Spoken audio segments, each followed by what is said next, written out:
तांत्रिक बिघाडाचा मोनोरेलला फटका. महिनाभरात दुसऱ्यांदा मोनोचा खोळंबा. अधांतरी लटकलेले प्रवासी अजूनही सुखरूप उतरवले. बंजारा समाजाचा बीडमध्ये मोर्चा. बंजारांना हवंय आदिवासी आरक्षण उपवर्गीकरण.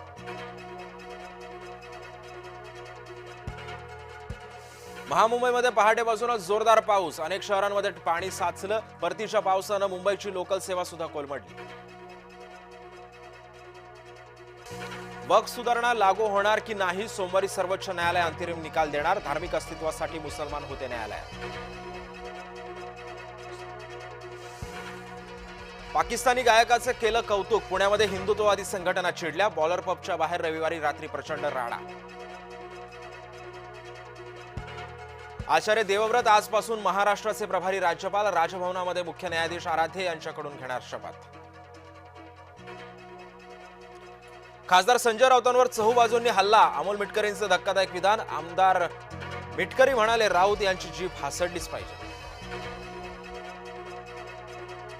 नितीन गडकरींचं वक्तव्य पुन्हा एकदा वादात. इमानदारीनं 200 कोटी कमावले. नितीन गडकरींचं वक्तव्य ठरलं लक्षवेधी.